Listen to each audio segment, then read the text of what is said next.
Hello, everybody. Welcome to Game Audio Hour number 67. Is it 67, guys? Wow. 173. No, I think it's 68, I think. 4,976,000. I don't know. 67.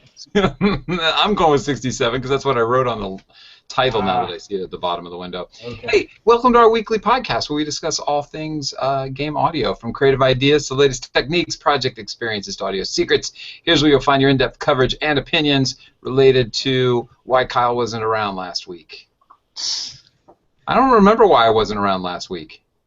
Do you guys? Man, that's a... You were being the fantastic, magnanimous leader that you are. You were ensuring that Vince and I had a sufficient sense of autonomy and control, and taking ownership over this thing that we do together. That's it. That's all it was. Yeah, exercising you guys being cooler than me, and the show's always better when you guys do it. That's a true statement. I sit here and say dumb things. I was just saying in the green room that I always watch the show afterwards, whether I'm on it or not, and then I cringe when I'm on it at the stupid crap that I say. It's really tough to watch yourself on this show because I want it to be kind of like, just some guys hanging out, and I just didn't realize how much stupid crap I say when I'm hanging out with my friends. I'm sorry. That's part of the fun, though. I think it's always good when we're just sort of shooting off the thoughts that we actually have, as opposed to, hey, we've got this script. Hey, here are some bullet points that we need to hit to make sure that everyone is maximally involved in the show. Blah blah blah. It's good to have some fun. That's true. That's true. And today's show is brought to you by some whiskey that is distilled near Alex's house. Ooh, It's hey. not exactly near. I sort of go, well, I guess if you're talking northeast, southwest, then yes, it's near my place. It is. For those not watching the show, it is Nika coffee grain whiskey, and it's fantastic. It's one of my favorites.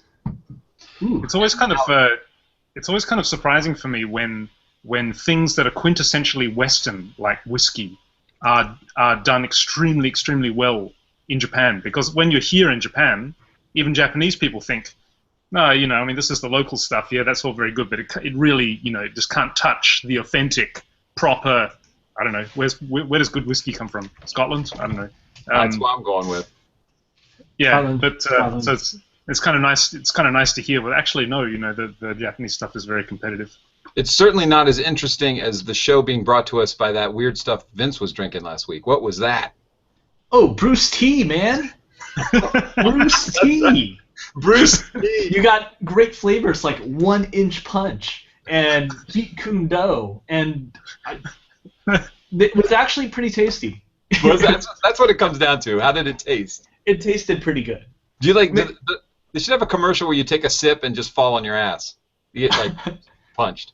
Oh man, the can is just 1 inch away from me, and then I think that would be amazing. That would be cool.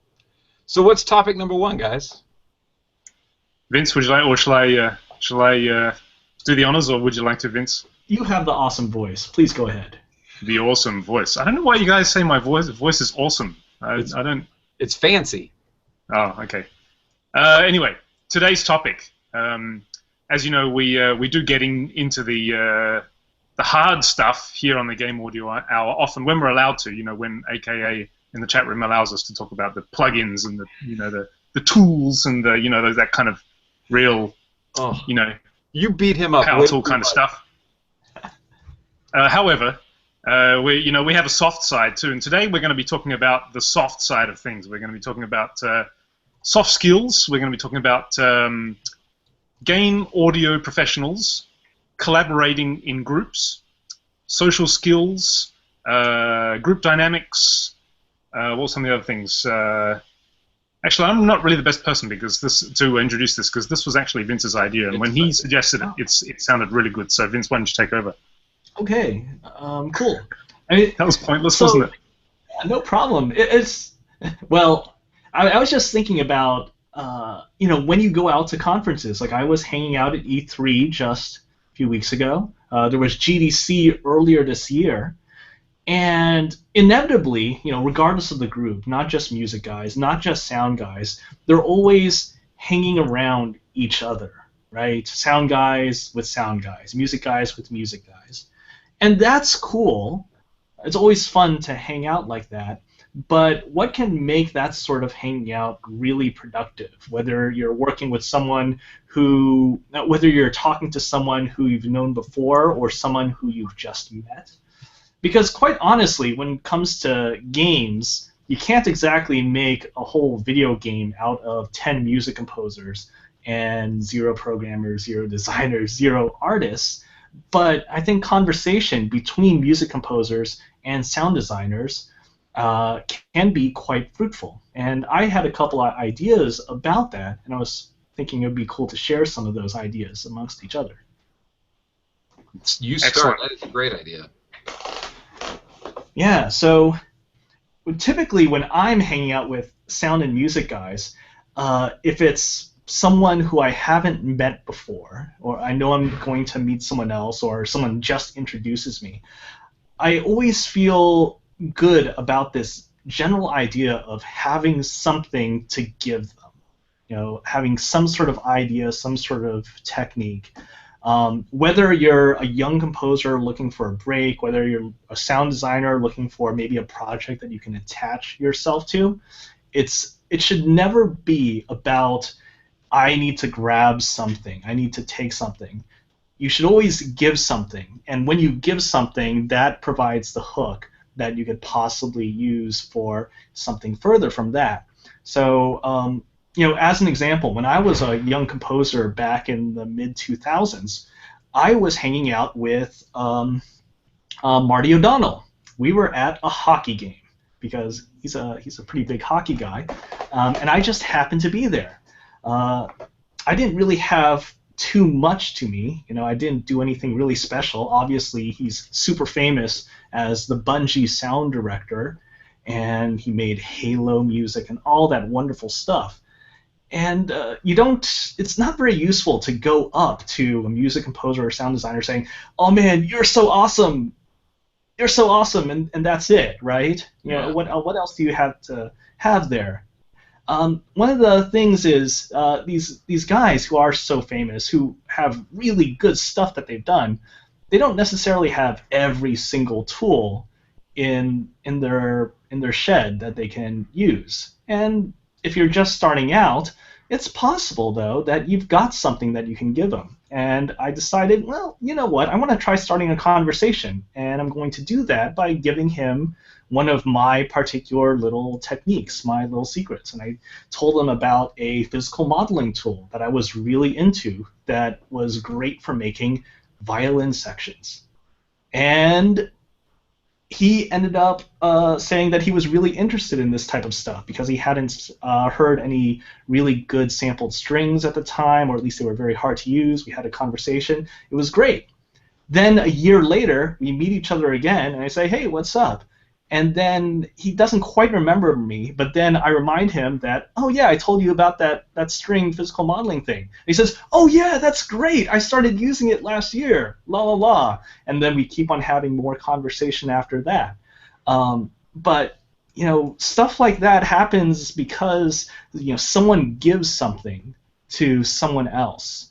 And whenever you're going into a social situation, think about what it is that you could possibly give.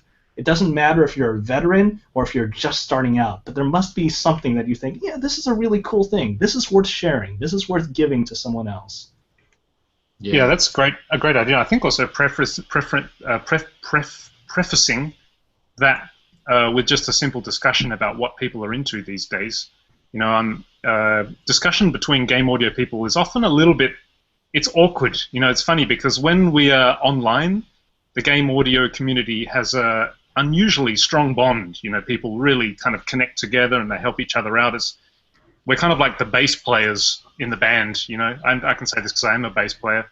That you never get more than one bass player in a band. Well, sometimes you do, but usually it's one bass player. So you're kind of like the lone person there, just by yourself doing your thing. Nobody in the band understands what you do. People think, yeah, well, without the bass line in there, it's kind of a bit empty. So we got to have one, I guess, a bass player. But it's not like being a guitarist where you can chat to the other guitarists in the band, or you're the lone person there. So when bass players meet, they tend to really bond together very quickly. The same with game audio, and it's kind of rare, unless you're in a super large company, it's kind of rare that there's more than one game audio person, especially if you're in a smaller team or doing indie stuff. So online, we sort of tend to really group together into the strong community, which is fantastic. When you actually meet other sound designers, especially sound designers who have a lot of credits to their name at events like GDC or E3, it's often a bit difficult to know where to start off. It's like, so... love your work. Yeah. And the thing is that everybody is sort of very different. I mean, it's hard to say what kind of music do you make, because people say, well, it depends on the game. What kind of plugins do you like, or what kind of DAW do you like? It's often a little bit sort of awkward to know what to talk about, I find. So, as you said, Vince, I guess just starting off with a simple question like, I mean, all game audio professionals can hold themselves in a conversation about tools and tech. If you just start off just saying, so, what plugins are you into recently? Mm-hmm. And that's always a good sort of safe thing, because everybody has to use plugins. They may say, no, I don't use plugins. I do it all, with my MPC and this zither or something like that. They may say that, in which case that's a fascinating conversation for you to enter into. But I think, yeah, plugins, tools is always a good way to start. And as you said, Vince, if you sort of say, what are you into? Ask more than you actually speak yourself. And then if the chance has it, then, yeah, as you say, well, recently I love this, let me guess, that would have been AAS Chromophone. Am I right? It wasn't AAS. This was Sinful at the time. Oh, okay. Yeah, this was right around the mid-2000s with Sinful, and it's still a pretty niche thing, but yeah. Yeah, I think starting off talking about plugins is always a safe bet, because most people can. If the worst that can happen to you is they'll say, yeah, I don't use plugins. I use my MPC and a zither. Zither. Why zither? From Akai to zither. All right. What's your advice, Kyle, for socializing with other game audio professionals? Hide in a corner. That's what I like to do. Oh my God. It is so uncomfortable meeting new people for me, and I'm not alone, because we all sit in a house or in a studio, and keep to ourselves and work on audio, and then we have to go out in the world and meet people. People are weird. Maybe I'm the weird one. So, what came to mind when Vince was saying that to me, all joking aside, was I always get concerned when I'm trying to give something that I'm either going to say something that they already know, or worse yet, I'm going to say the way I do something, and they're going to say, you do it completely wrong. Yeah, I think you're right, though. It is. I think it's a safe bet to just go with talking about tools like plugins, because it's really safe. But you do run the risk of sounding condescending or sounding like. I don't think that's where Vince was going, and I was going to say I'm actually in full agreement with Vince. It's my own insecurities that make me paranoid about what it is that At the same respect, why does anybody want to know how I do stuff? Because I'm trying to figure out how to do it, and there are people so much smarter than me. So I think it's just like a self-deprecating kind of thing that I have to get through to be social. But Vince is right, man. When you give something, and there's a culture, there are many cultures, excuse me, and we do it here in the States. Whenever somebody comes to visit, you bring them something. You don't say, hey, I need to stay at your house, so I'm just going to stay there. It's like it's ingrained into so many cultures to present something first before the whole interaction happens, and that, obviously it's a wonderful way to do things. And conversationally, I think absolutely Vince has given us some really valuable reminder of how best to be in a conversation.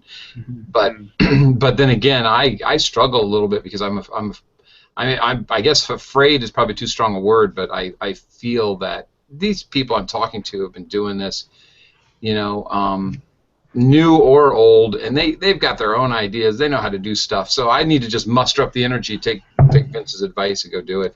Well, I mean, that's a valid fear, but I think one thing that I learned is that even if you've been in the industry for 10, 20, 25, 30 years, there's always something new there. And often people do get really entrenched in their way of thinking about things. And if they are open-minded, and it's hard to survive in the game industry if you're not open-minded about processes, So then true. they'll be really legitimately interested in, wow, I've been working on all these projects and somehow I missed that. That's Yeah. cool. And also, if you're new, I'm countering what I was saying because this is the point I'm actually trying to make in association with what Vince has started here, is don't be afraid to bring up your ideas on how to do something or some plugin that you're using or some way you're using something. Because I have learned so much by the open eyes of new people in the industry who aren't tainted by the tools or who aren't following a specific process that their entire audio team has to follow, so that's just what they do. There's I'm working a lot in Pro Tools recently, but there's so many DAWs out there, and I have to touch so many of them that when I talk to somebody who's a Pro Tools expert, even if that's the only, even if they're new, but that's the only DAW they use, I immediately am soaking in all these keyboard shortcuts and all this stuff. So don't be afraid that you're new or your exposure to all the tools is limited, because there's actually a lot of value in that. Because a lot of us have to spread our focus in all different directions, and we don't get to see the details of a DAW or a tool or a plugin. I think it's always it's also always a safe bet to just talk about games. Definitely. When it comes down to it, that's kind of what we work on. I think just starting a conversation is, oh, you do game audio, that's fantastic. So do I. You don't have to talk about what games people are working on, but you can just sort of say, that's great now, but when you're not doing that, what games are you playing these days? People may say, a lot of the more that you do this kind of work, your answer tends to become, games, I just don't have time to play them anymore. I'm too busy making them. Yeah. But that's okay, because then you can just say, oh, okay, well, what kind of stuff are you doing? What are you busy doing? People will be under NDAs, and they may say, oh, I can't really talk about it, but we're doing this really. I mean, everybody loves to talk about what they're doing. So, yeah, I would say that talking about games, talking about plugins, these are all sort of safe options. And like Vince said, if you can give them something to remember you by you're saying, oh, you're doing you're doing this kind of music, that's great. I found that when I've done that before, this plugin has been really useful for me. You might want to try it. They may say, oh, yeah, I use that all the time. And then you look like a smart ass. But that's okay. I think the other thing that I wanted to just mention, which is really useful for networking, I think we might have covered this before, is Twitter. Twitter is particularly useful because, I often find that with these kinds of events, you'll meet somebody, you may really hit, a good rhythm with conversation, and you may sort of start feeling, wow, this person's great. I really want to keep in touch with this person. You maybe get their business card if they're into business cards, and that's great, thanks. And it's sort of, these days, you can't write an email to somebody and just say, hey, Mr. Johnson, how are you? Because when you're writing an email, it feels like you've kind of got to be long, and then they may not ever reply because they're too busy, or it gets buried in their inbox, and so email's not very useful. But Twitter, on the other hand, most, the game development community is particularly strong on Twitter, and game audio, the hashtag game audio is good. I guess if you have a profile picture on Twitter that is your face, and you follow somebody and you can get them to follow you back, then it's a great way to keep a sort of a light relationship with somebody over, say, the course of a year. The perfect example that I've got is that the fantastic game composer Austin Wintory, Austin Wintory, we actually sort of look a little similar. You wouldn't really pick it when on this. If you met us in person, you'd see we actually kind of look a little similar. Somebody on Twitter introduced us, and fortunately, Austin is a very heavy Twitter user, which means it makes it really easy because he follows me and I follow him, and I can just sort of, every now and then, he sees my face and a little something that I've written related to game audio, maybe like once a month. He'll remember, oh, that's that guy that looks like me. So then, a year later when I go to GDC and he's just sitting there, I can go up to him and say, "Hey, Austin, it's me. Do you remember me?" And he'll see my face and he'll remember, maybe once every 2 months, 3 months, he may have seen me on his Twitter feed. So Twitter is very useful as well if you're active there. You bring up a good point.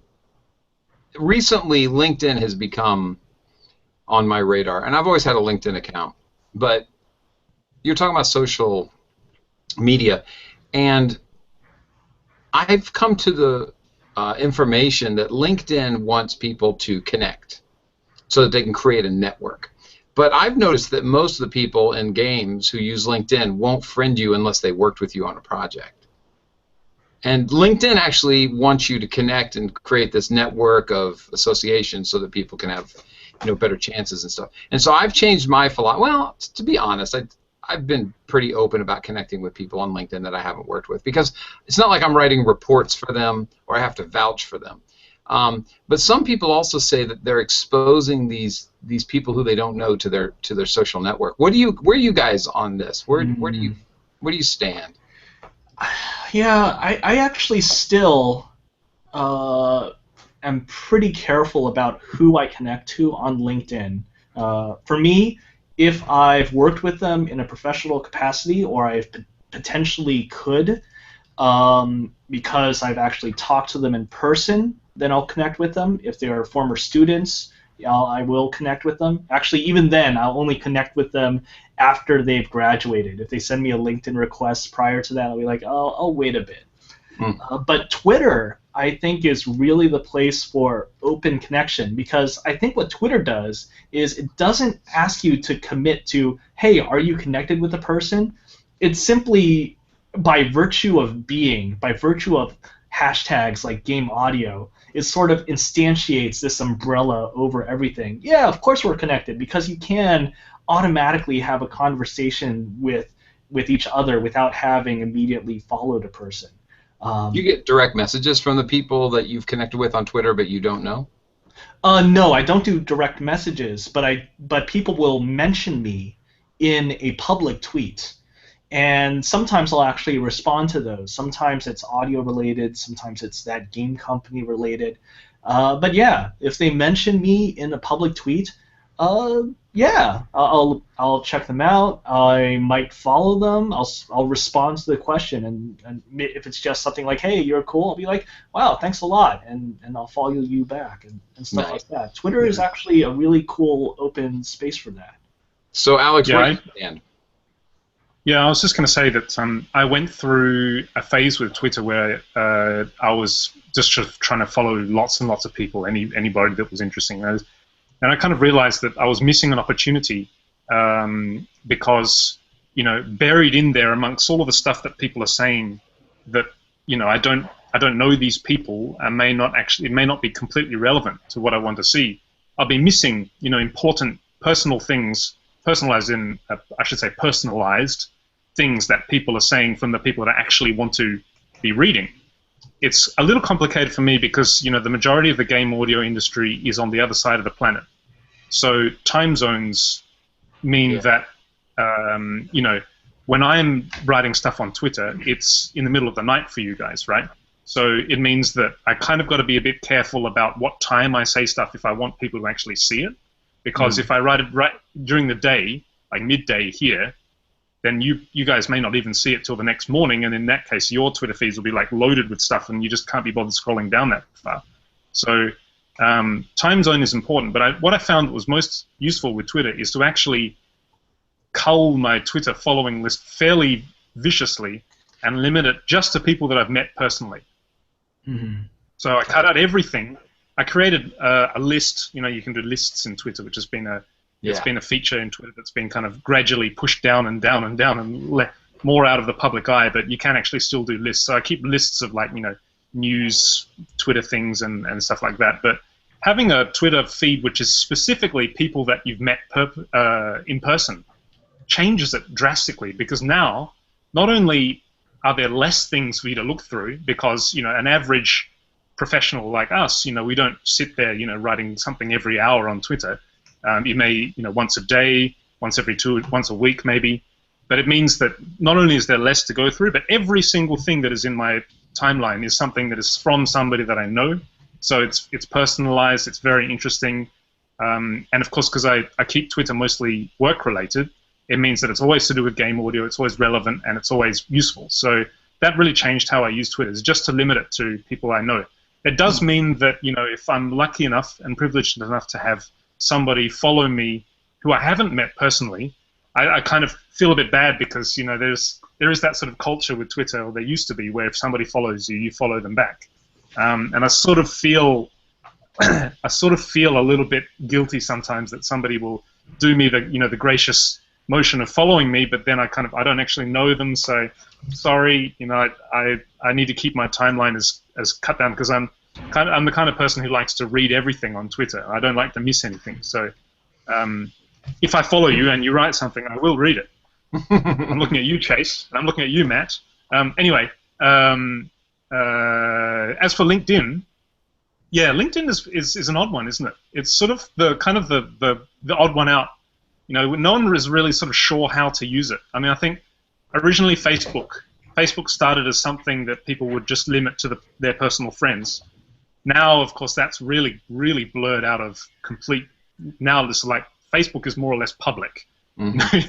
You can't keep it limited to just your friends because again, with Facebook, there's that somebody will send you a follow request and you've got to actually respond to it, meaning that if a colleague sends you a follow request and you don't respond to it or you reject it, it could be taken the wrong way. So, Facebook has become less about family and old friends and it's more sort of an open thing now, which is really confusing. But LinkedIn, sort of, the way I feel about it is that it hasn't really seemed to have found its place somehow.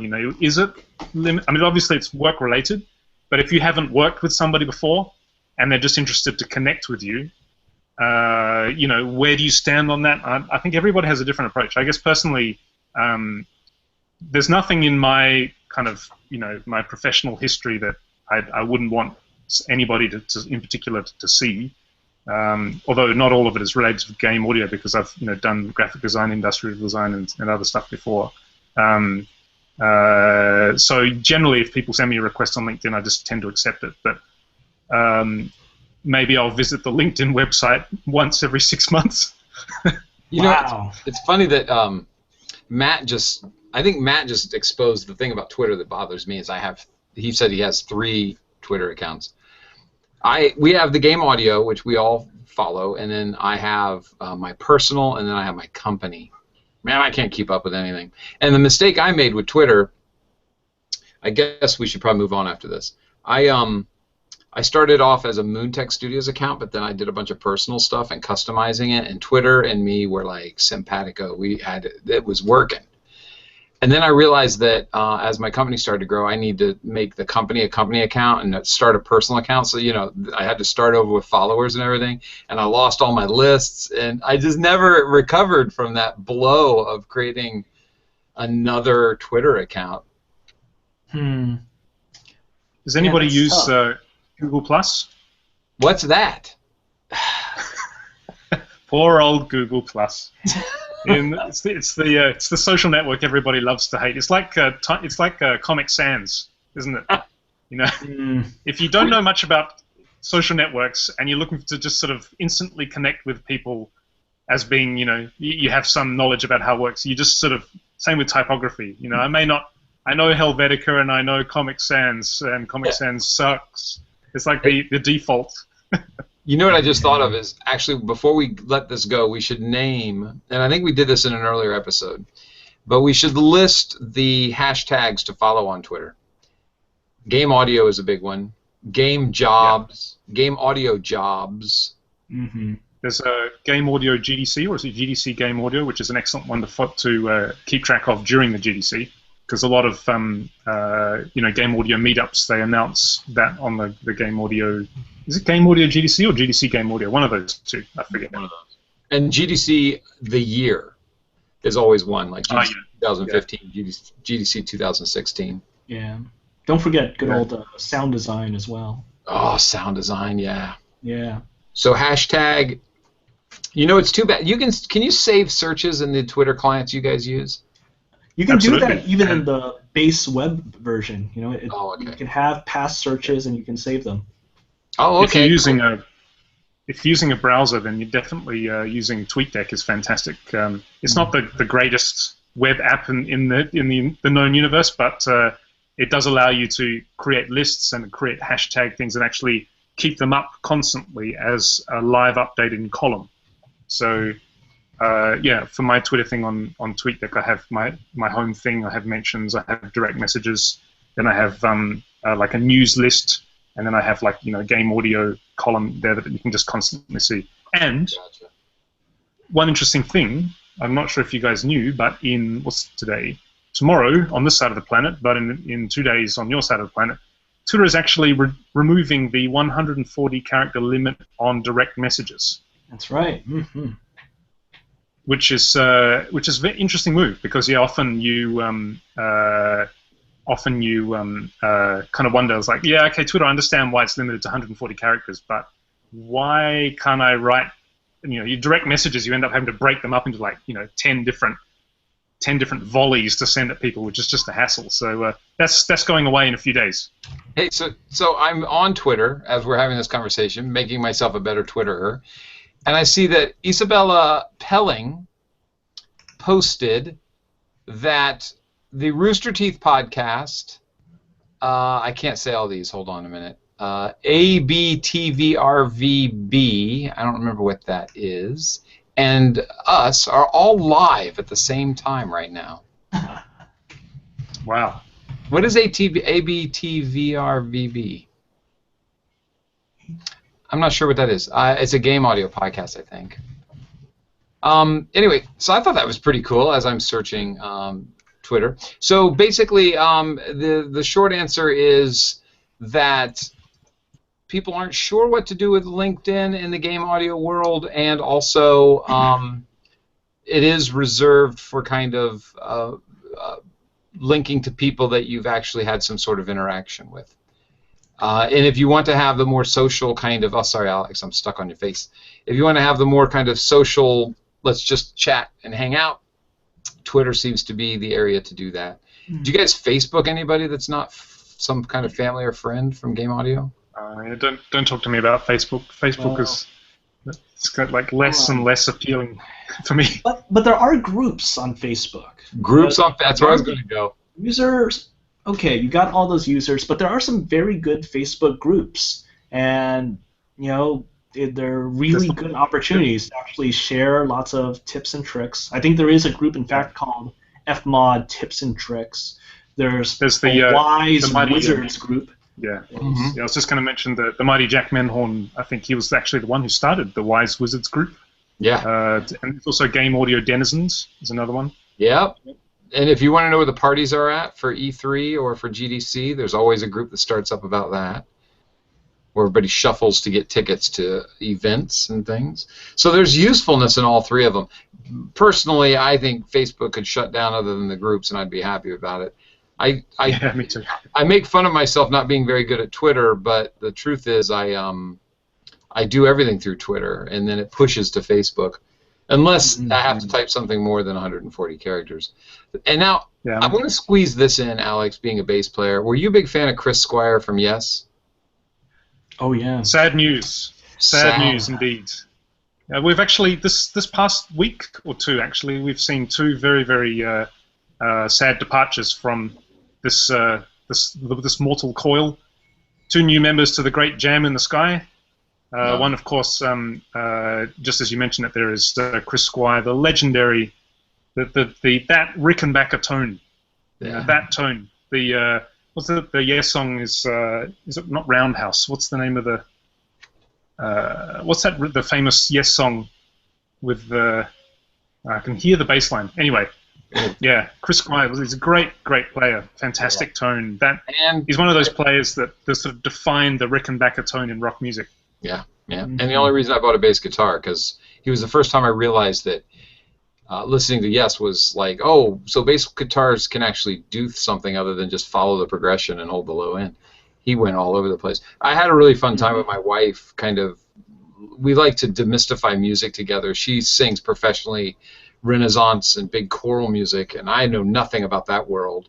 and so we'll mix like our interests together, and she'll show me something and go, and listen to what the Sopranos did right there, and I go, oh my God, I didn't even notice that. And last night it was Chris Squire, and I just kept pointing out little bass things that he kept doing. It was pretty amazing. But I think I know who you're going to mention for the number 2 that we lost. Go ahead. Yeah, sadly, it was actually, the news came through just at the tail end of our show last week. And that, of course, is the legendary Hollywood composer James Horner. Oh, yeah. So, yeah, we two more additions to that great jam in the sky. And that was sad. He flies his plane right out of Santa Barbara, which is our next town over. That happened locally. It was all over the news. And there was a minute there of, let's hope it's somebody borrowing his plane, although that sounds really cruel to say, and very selfish in some ways. But sadly, it was. And then the week before that was B.B. King. Oh, yeah, of course. B.B. King. Jeez. So we're losing a lot of people right now. Everybody out there, be careful. I don't want to see anybody missing from our chat room. So what's the next topic? I think I was actually interested, one of the other kind of subtopics that Vince had suggested for his, when we were talking about the social interactions that game audio people are required to do, is team dynamics. Oh, yeah. And I think we've talked about this a long time ago. I think sometime last year, I think we sort of lightly brushed on this topic about being the game audio person in a team. I'm kind of interested, Vince, when you're in your teaching position, you deal with obviously a lot of young students, fresh faces, young players to the game audio industry. Do you ever get questions about first time people are joining a large game group, or even a team of 10, or sort of slightly on the larger side? Questions about things that they should be wary of, or do you ever give advice about? Because it's an interesting topic, because often we assume that everybody's an adult and everybody's sociable to a certain degree and able to sort of be polite and friendly in a situation with other people. But we're not just talking about standing in a party with one hand in your pocket and the other hand on a beer. We're talking about actually working professionally with people, collaborating ideas, dealing with conflicts of opinion, taking criticism. These are really very kind of important things that we can't assume that everybody's just okay with and that everybody's good at, specifically taking criticism, because it's a really frustrating thing when you're new in game audio and you're not terribly confident that what you're doing is the right thing, but the team's relying on you, and that you're kind of worried, is this, how much can I put myself out there, or should I be more analytical and think about this, and then people say, no, this is terrible, I don't like it. And, oh my God, I did it all wrong, what am I going to do? What kind of advice have you given, or questions have you had, Vince, with this topic? Oh man, yeah, there have been a lot of questions about it, and it's tough. I think my answers have changed a lot over the last decade as I've learned more about how to work with different types of people and within different groups. Audio guys have it really tough, honestly, because often they are the audio guy and no one else is there to think about it. And it's very tough, even if you are more of an audio veteran, just because the voice that you have might just be the one lone voice in a production where other voices are going to be talking about, well, we need to focus on this, we need to do this. They'll have different bits of groupthink that are already established and much louder in volume than your own voice. And the only way to really actually do that, because you can't just sort of start off and shout above them that, well, I'm the audio guy, you have to trust me on this. You have to build a really good rapport with everyone on the team. And you have to be kind of like a producer in many ways. The best producers I've ever met in the game industry have always been guys that have some sort of experience with working as or working with every other discipline on the team. And that's a good thing, because producers are often required to sort of predict and schedule and manage programmers and artists and designers, where often it might feel like programmers versus designers versus artists, because they often have to stretch and pull on and make demands of other people. And audio guys, I think, should have a very similar attitude about that, where they should learn as much as they can about the other spaces, because audio can be implemented in so many ways, where just the idea of artists, programmers, and designers. You want a particular piece of sound to work in a game.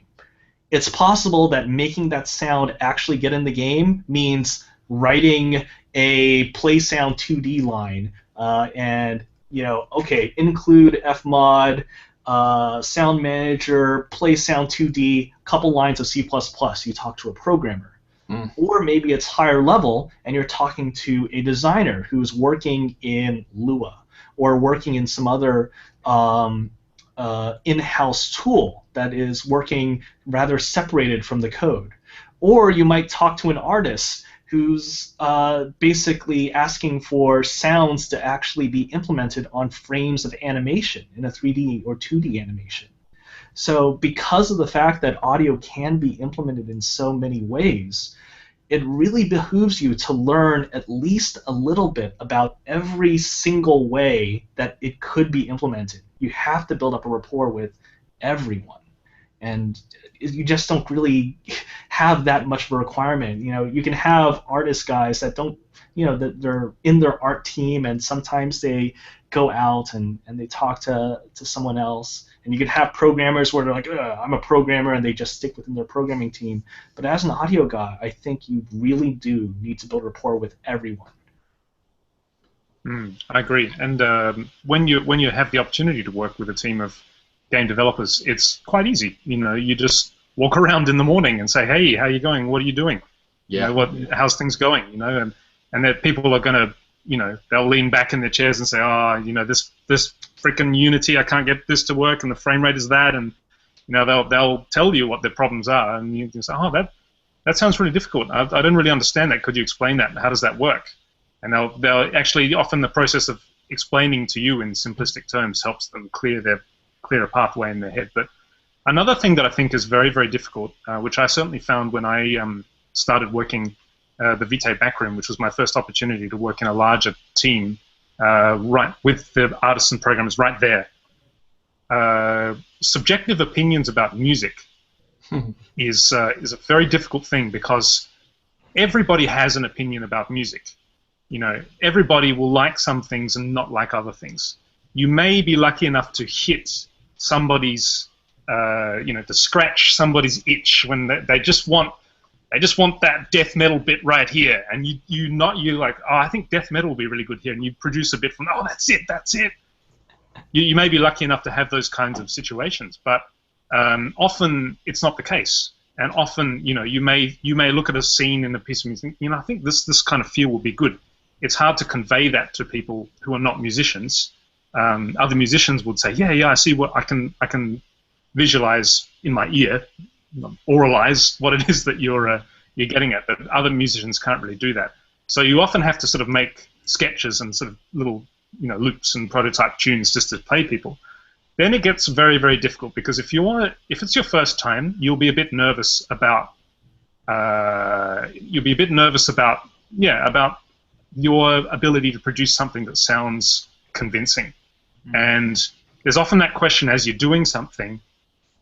For you guys, for example, if I wanted to convey a certain musical feel, I could maybe take a piece of music to sort of 20% completion, and you guys and all of our fantastic people in the chat room, you'd be able to extrapolate in your mind, this is where he's going, because you have that experience with music. However, other people in your team may not necessarily have that, because they're not musicians, or they don't have that degree of knowledge or understanding of the depth of music. So you may have to, a difficult point is deciding what percentage completion should I take this in order for this to be persuasive enough that people will understand what I'm getting at. So you decide that, maybe you go to sort of, 60% completion, then people sort of come at you with things like, no, I don't like that, no. And then instantly you start thinking to yourself, it wasn't good enough. Maybe I should have done 70 or 80% completion. Maybe I should have done a better pass on the mixing.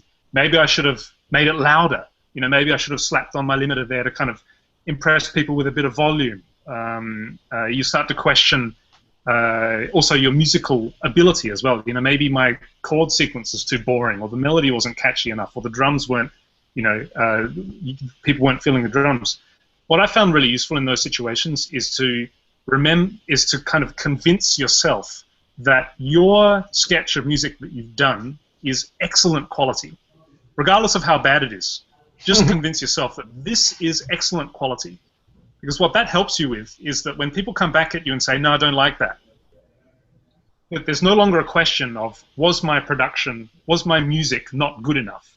It becomes more of a situation of, oh, they don't like this subjectively. Emotionally, they're just not feeling this, so I need to explore a different direction. It's not a problem with me. It's not a problem with my ability.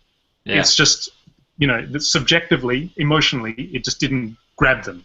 And that's fine, because you could have the most perfectly produced piece of, I don't know, like hip-hop in a game, and people just don't like hip-hop, or it just doesn't, other people just don't feel that it fits, or the designers think you're going in the wrong direction.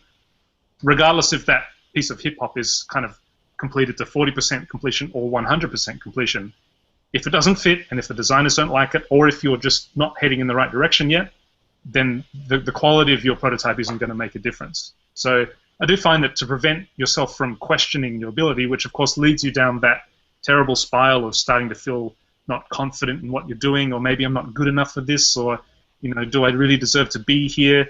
You know, that just sort of feeds itself. So just sort of avoid that. Just convince yourself that your music is excellent, and, you know, if they don't like it, it's just because you haven't got a clear picture in your mind of the direction that the designers are wanting, or just subjectively, this person just doesn't like that kind of music.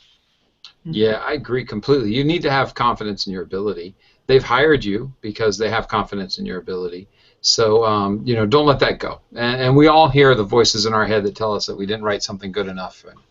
And God knows I've got a hard drive. I've got many hard drives full of half-done songs that I just I talked myself out of finishing because of lack of confidence. But it is about having confidence, both in a business sense when you're at work and being a participant and doing something that is completely awesome, which is building video games, as well as when you're just doing some small audio for maybe some commercial that may support the video game, and it doesn't, you know, it requires a lot of attention. But, you know, I guess maybe that's not a great example. But the point is, from small to big, you need to have that confidence that's in there, and that's not arrogance. That's what I think most people start to do. They start to feel, oh, I'm being arrogant if I feel confident about the work I'm doing. That's completely different.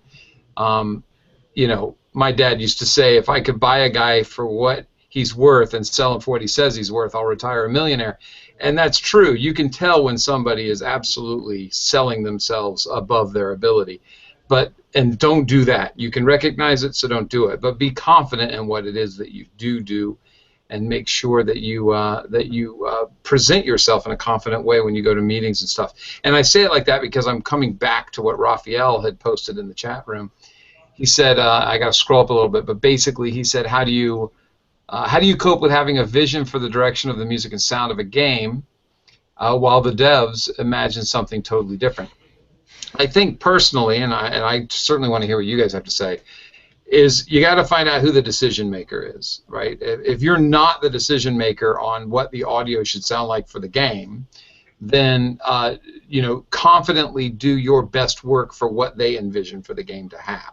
Because we're not all in decision-making positions, and certainly I've not been in decision-making positions for a very long time. So, I mean, in the past. So when somebody says, here's what we want you to do, Kyle, and we're trusting your skills to get that done, that doesn't stop me from having ideas. It doesn't stop me from presenting ideas. It doesn't stop those presented ideas from being implemented.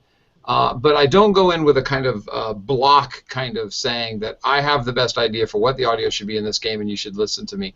And I'm certainly not saying that Raphael is saying that. I'm just giving extreme examples. I don't think I've ever been in a game situation where, even when I was in charge of deciding what the audio should sound like for the game, that there wasn't a better idea somewhere else, or there wasn't, another idea on the table that came out of the back of my own mind or came from somebody else. So it's not an easy thing. It's not like a game gets built and everybody decides what it should sound like and you just march forward with the same mission.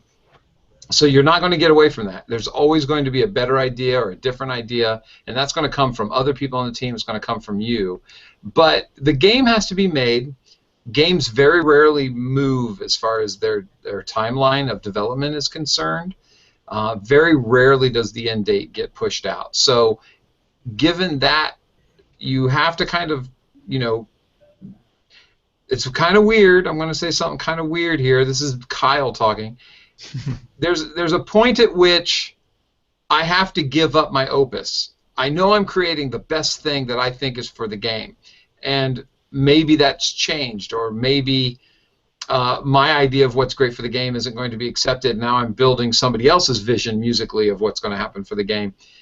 I still have to do it in this timeline, and I want to give it my best effort. So what I do is I kind of accept if it's not what I think is the greatest thing for the game. I go in the front end of that. I have conversations about what I think would be helpful. We follow that and try to get to someplace on that, and if you're just not meeting in the middle and it's not your decision, then you accept their decision and put in your best work. Now that I've said that, when I have had an idea for what the music should be in the game, and then that is what they want for the music in the game, I still have to put in my best work. I still can't create that Bohemian Rhapsody that I want to create because I don't have enough time. That's what kills me with game audio. So no matter how hard you want this thing to sound the very best you've ever delivered, ever, in the everness of ever, you don't have enough time to do that. So there's a point at which you just have to go, I'm going to do the best I can in the time I'm given, have confidence in my ability, and really do something I'm proud of. It's not necessarily going to be the greatest thing you've ever written, although that's what you wanted to do at the beginning. It's probably going to be short of that, but you still have to have the confidence and do what you think is what the game wants, even if that decision is made by somebody other than you and you completely disagree with it. So that's my opinion on how you handle those situations. I have an idea. They want something different. At the beginning, you have that conversation, not at the end, not in the middle. Have it at the beginning. Try to get everybody on board. Create the audio that you want them to hear. Don't just explain it to them because they won't understand it. If it already exists in a soundtrack somewhere and you can hit that level, like, don't pull up John Williams if you're only able to write like a Kyle Johnson, because you're going to disappoint some people. But still present them what you're capable of doing and what you think it should sound like, and do that at the beginning. And if that gets shut down, then switch into, I'm a team player. They've hired me for my ability. I'm going to kick ass. It's not going to be the greatest thing I've ever written. I already know that up front. But even when I wanted to write the greatest thing I ever wrote, I still didn't have time. So just give it your all from then on out. I think. Yeah, actually, you go first, Vince. Okay, yeah, I totally agree with it. Having that confidence at the very beginning of the process. And you were saying something, Alex, about when you actually show that stuff off. I think if you have that confidence in the beginning, and you can connect with the people who have hired you, hey, here is this process that I'm actually doing. Let me connect you not just with finished pieces of music, but with the process I'm actually going to execute to make stuff happen. It can work out. I know one thing that I've done these days compared to me from 5, 6, 7 years ago is that I'm actually showing people more, this is my music at 10%, at 20% completion, which I think is a useful thing. In the game studio, we're constantly walking by people's desks and they have a level that is 10%, 20% completed.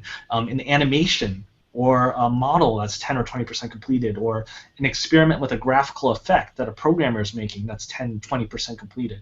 So I actually try to engineer it into my day. Hey, I'm just going to throw these are the drafts that I'm working on. Maybe you're not interested in them, but I think you could be interested in what it sounds like when I'm working on something really early on you know what my final output quality is going to be. That's why you hired me. And this is what it is at an early state. And I'm actually sort of priming them to get a little bit more involved with this process that I also have confidence in. It's not just about confidence in what I think the final product will be, but confidence in the process that you have. And getting people to connect with that is a really good way of being able to sell them on the ideas that you have, whether they are totally in line with their expectations or not. One thing that I just wanted to add, one useful trick that I found, which is also useful if you are working remotely. This is all a lot easier if you're actually in the room together. It's much easier to sort of to see people's feedback, not just read it in an email or something. If you're not and you're working remotely, there's one trick that I've learned that's been useful for me. When you are making a design decision with your music, a musical decision, for example, I think this part of the game needs this feel of music, or the overall game itself needs this style of music. In your mind, you will be able to create a justification for that, an artistic justification for why it needs that. For example, it may be tempo, it may be feel, it may be vibe, it may be rhythm, it may be instrumentation, whatever. You'll be able to justify it in your mind. Imagine yourself writing an email to explain your prototype piece of music to the person who's going to listen to it. You'll list out, this is the reason that I did this because of this. Yeah. If you imagine yourself doing that, one trick that's worked for me is exaggerate that. Take that justification and just blow it out of proportion. Make it so stupidly obvious that this is why you think, that this style of music should fit. For example, if it's a really, really frantic, fast-paced game, and you're thinking to yourself, wow, I think this kind of fast-paced, I'd like to put in some drum and bass music, some jungle, or something like that, real fast, like these drums. So when you're actually making the piece of music, make it stupid fast. That way, even if it's just a prototype, when people are listening to it, they'll say, I see. Even the least musical person will be able to listen to it. Say, I see what he's getting at. Yeah, okay. He's trying to make it really fast because the game is really fast-paced. That will provoke a response. They may say, yeah, this is really great. I like this direction. It's a little fast. But I really like this direction. Or they may say, well, I see where you're going with this tempo thing, but I don't think that's the right feel. I think it needs to be more like this. And that will give you a vital clue, regardless if you're in the same room or if you're communicating over email. Honing down your sort of design, like musical design objective to a single thing, and really, really exaggerating that will not only make it easier for non-musical people to interpret what you're trying to do, because of course when you're writing, especially when you're working remotely and you write this big explanation of why you've done something, nobody's going to read that. No. Unless you do the classic Alex trick, which is where you write the explanation and you forget to link them to the actual song. And then you write the second email saying, oh, sorry, I pressed send before I put in the link. That way they're going to read your explanation, and then the next email will go, I dealt with a mix today that I massaged over a long period of time. And when I got to the end of it and I A-B'd it back to the original, because when I do a mix, by the way, I don't know if this is helpful information, just dawned on me. The first thing I do is I make a rough mix of the files that came in, a client mix, I call it. I just put them in there and I save that as a project, and then I go do my work. So I can look later back and forth. Because if you start working with the files right away, you've got to turn off all of your plugins and roll a bunch of stuff back to hear what it originally sounded like. So always make a copy and then start working. So I'd made all these changes over time, and what happened is the person at the end said, it's not quite, there yet. And I had been spending, a lot of time on this mix. So it dawned on me, but not really dawned on me, it's a regular practice, but I reminded myself, I need to let them hear what it sounded like when it got here. Because as you iterate through this process and you keep playing things for people, they only hear the difference between what they're hearing now and what they remember they heard last time.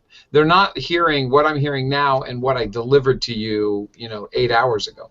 And so sometimes you have to go back, like you're saying, Alex. You kind of got to let them. It's an extreme because you're hearing this raw thing, but let them hear that and go, here's how far it's come. because that's where they're coming from. That's the original request, is based off of that audio.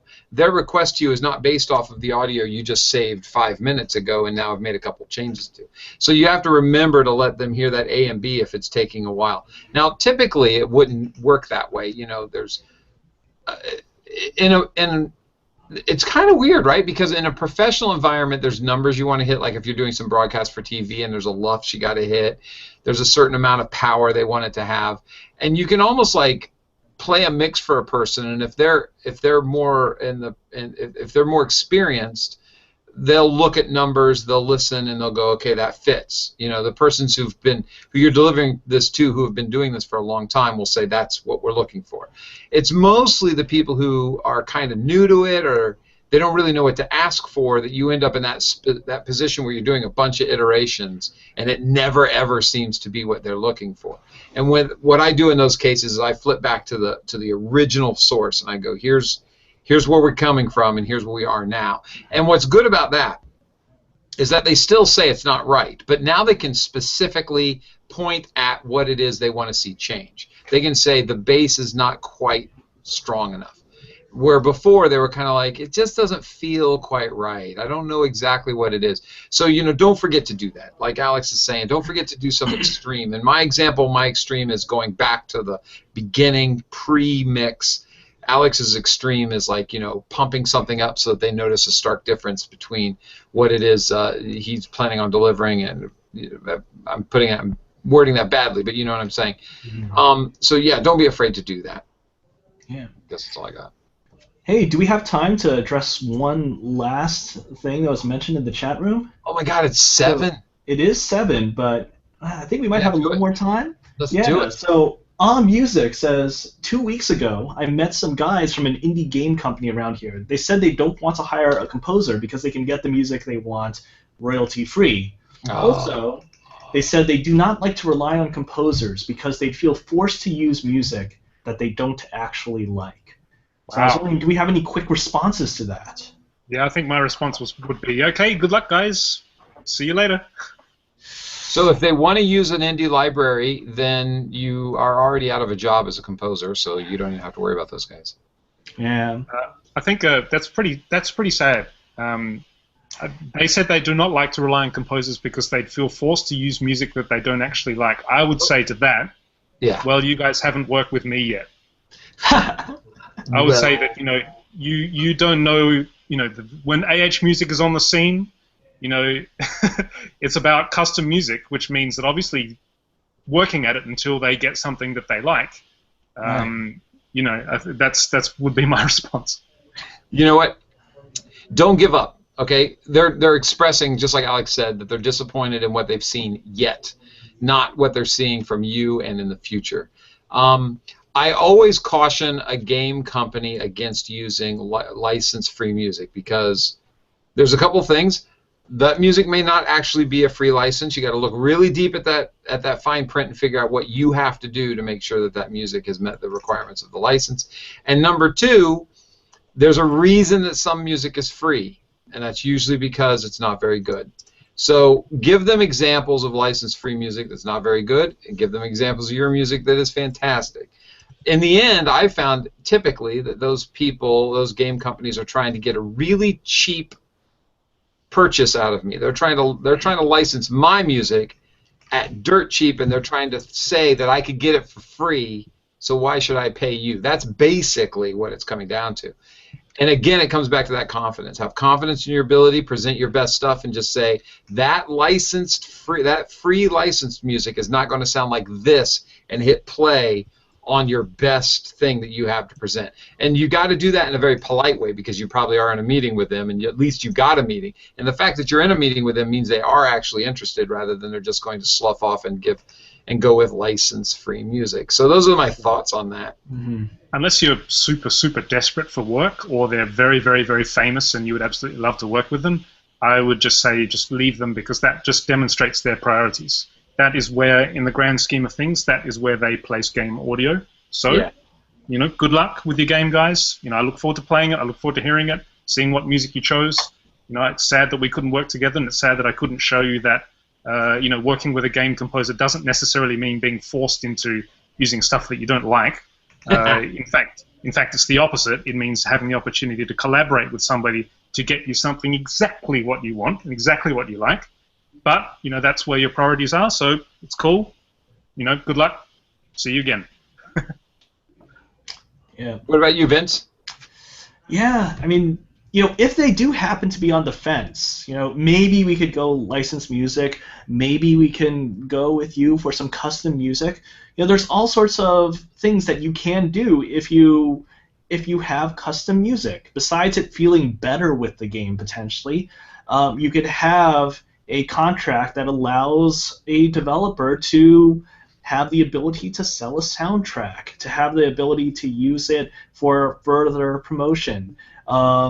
You know, I've got this track of music, and you want me to just do some edits to it so that I can make a proper trailer out of that? That would be great. And you might not be able to have that sort of versatility with library music.